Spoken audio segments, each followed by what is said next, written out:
This track contains sensitive content, including themes of sexual assault or harassment. Listener discretion is advised. If you need support, please reach out to a trusted friend or family member or seek help from a mental health professional.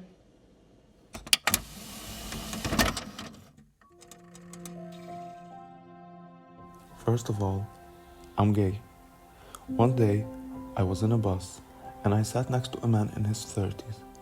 He started to smile at me, and later, he started to move his hand in a way it touched my thigh. I moved away just a little bit, but he kept doing it, and he was holding a phone, so he entered to where we can add a new contact, as if he's asking to take my number. I looked at him in a way that reflected my discomfort about what he was doing, so he stopped. I couldn't do more or speak up because I know that people are going to judge me, and I know that many people are going to think that because I'm gay, this is normal to happen to me. Anyone can be a victim of harassment regardless of sex, race, gender, sexual orientation, profession, or any other factor. Nevertheless, in a sexist and inequitable society, women and LGBTQ+ community are more prone to harassment. Harassment can happen anywhere. It can happen in public and private settings. Common places include workplace, public transportation, school, and home. It is important to note that there is no stereotype for the harasser. Parallel to how anyone can be a victim of harassment, anyone can be a harasser.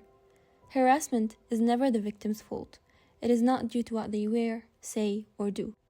It rather comes from the actions that the perpetrator has done willingly, implying that the act is not caused by a dress, but by the perpetrator's evil mind.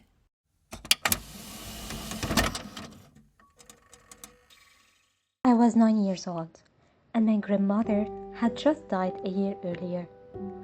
We lived in the same building with my maternal uncle, aunt, and grandfather.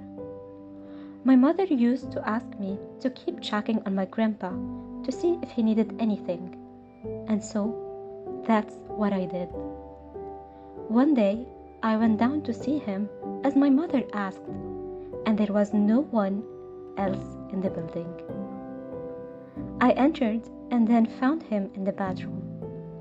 He had a weird stare, but I wasn't afraid because, of course, my grandpa would never hurt me. He asked me to come sit next to him, claiming he had been hurting, and so I did. However, when I got closer to him, he started staring at my body and then suddenly tried to touch me. I was surprised, so he told me not to worry. He just wanted to express his love. I didn't say a word, but deep inside, I really felt uncomfortable and scared. So I told him I heard a car arriving, so he asked me to get out. I was very stressed.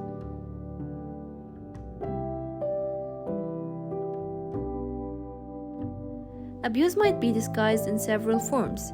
It can manifest as bruises and scars, usually covered up by clothing and makeup. It can appear as emotional distress, anxiety, depression, PTSD, alcohol dependency, and other substance use disorders.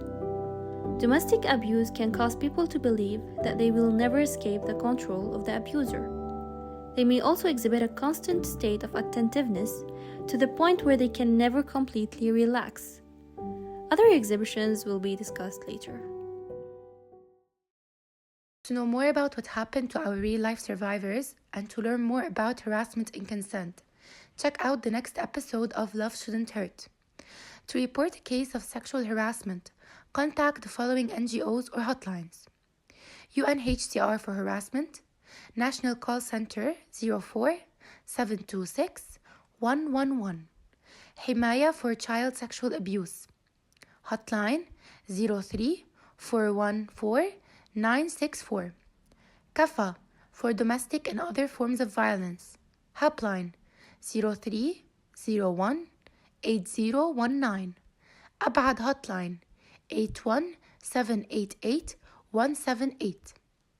Aldar, free and safe temporary houses for women at risk, 76060-602. Men Center, engaging in providing support for men to promote nonviolent behaviors, 71-283-820. MARSA for sexual and reproductive health services, helpline 01-380-515. Directorate General of the Internal Security Forces for Domestic Violence, hotline 1745.